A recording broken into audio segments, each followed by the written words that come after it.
Hello everyone! Kumusta kayong lahat? Today, pakita ko sa inyo kung paano ko gawin yung sauce ko.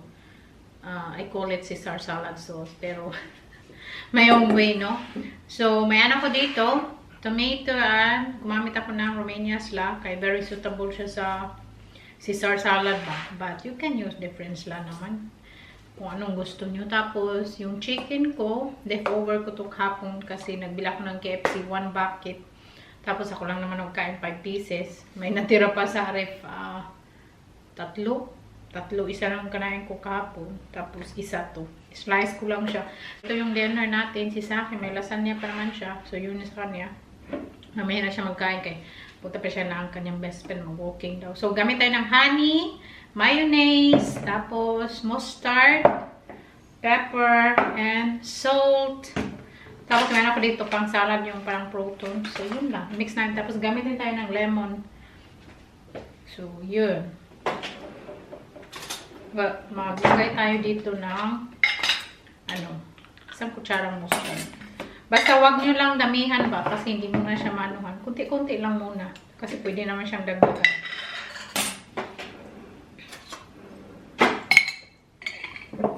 Mayo.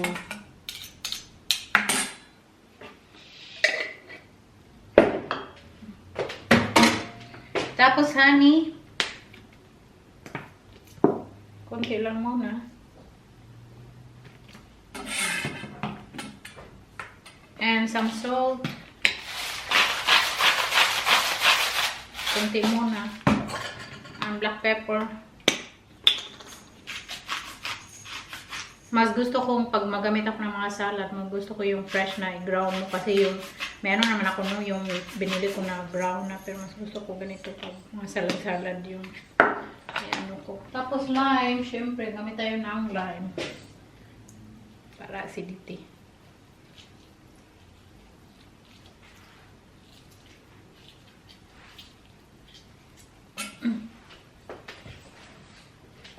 So, pagkatapos, ganyan lang siya.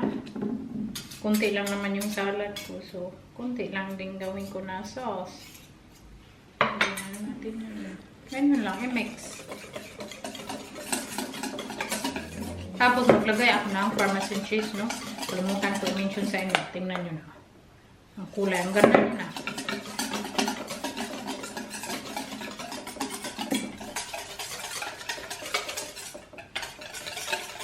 Mix lang ng maayos para maanong lahat. Tapos maglagay tayo ng parmesan cheese. Kung wala kayong parmesan cheese, pwede na din walang cheese. Dito basta ang cheese kasi dito mura. Mga dairy ba. Sa atin kasi sa Pinas yung dairy mahal. Dito mura.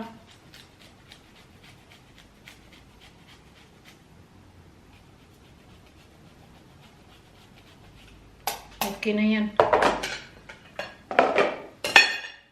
Tapos, mix ulit. Tikman. Pag mahilig ka kasing magluto, or ma-estimate mo na ba? Tikman natin. Grabe, okay na siya. Kalami. Kalami kayo. Kalami kayo. So, i-pour ko yung chicken dito. Tapos, yung salad. Diba? Ganyan lang kadali magawa ng sauce. Wala pang preservative. Tapos, ito na yung dinner ko. Kain!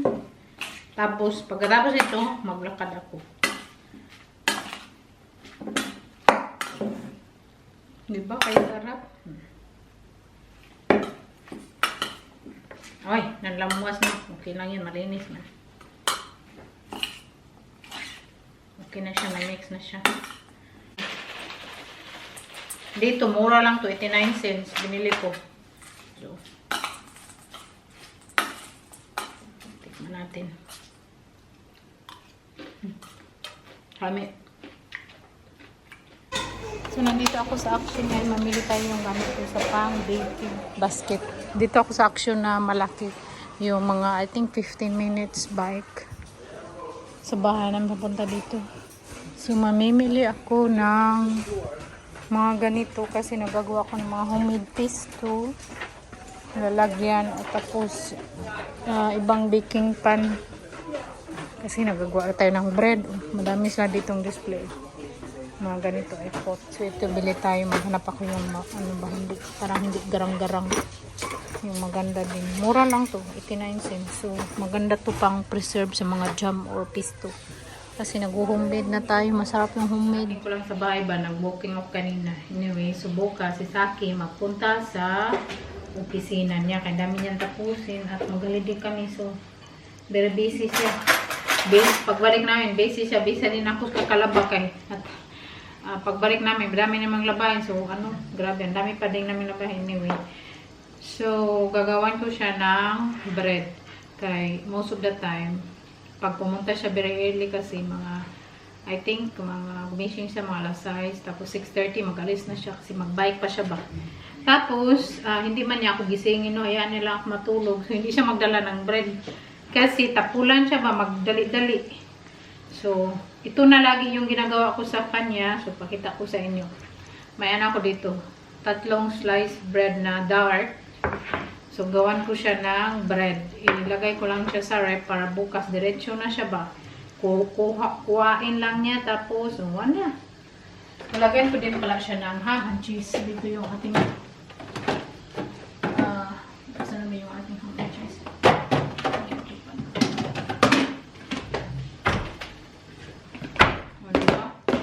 So, may dark bread ako dito. At dalawang Romania sla, cucumber, tapos pickle. Nakita nyo?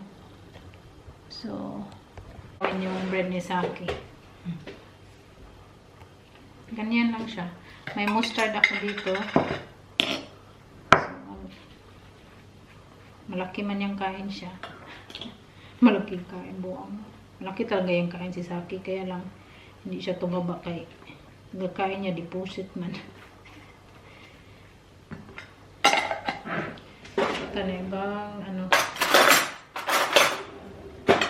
sa honey. Ito is yung mayonnaise. So hindi ko pa napakita sa inyo to. Ito yung ginagawa ko pag mag-alis si Saki sa umaga para may bread na siya.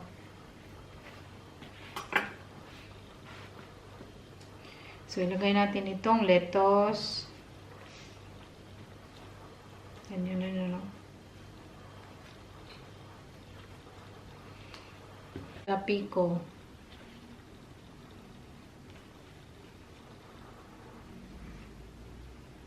Tapos, ito. Ilalagay natin sa ibabaw. And cucumber. Hindi ko na nilagyan ng sauce yung isang bread kay baka making very saucy na ba. So, lagyan natin ng ham.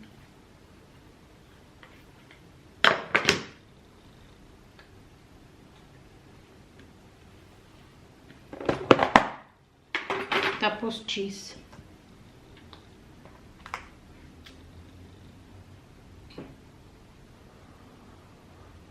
Para may kagat, may cheese. Tapos, may lettuce din. Yan. Tapos, itakib natin. Itakob. Dapat hindi masyadong saucy. Kaya magsigret man din yan sa sauce. Yan natin yan. Hirap sa ganito. Para madali niyang makain. Hindi siya maglisod ba.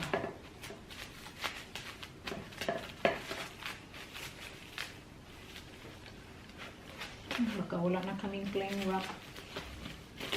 Hindi ang cash.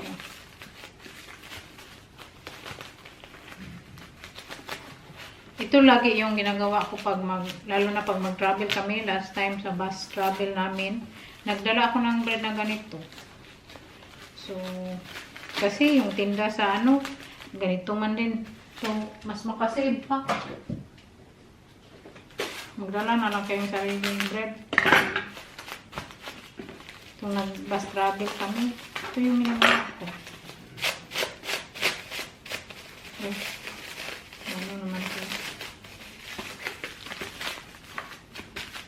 Dikit man yan. So, ganyan na siya.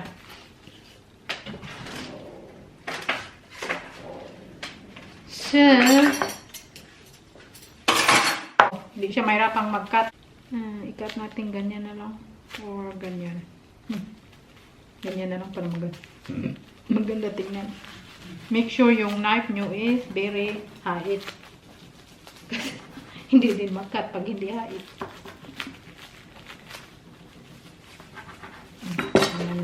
Diba? Very simple lang magawa ng bread. Gawain natin. Yun lang.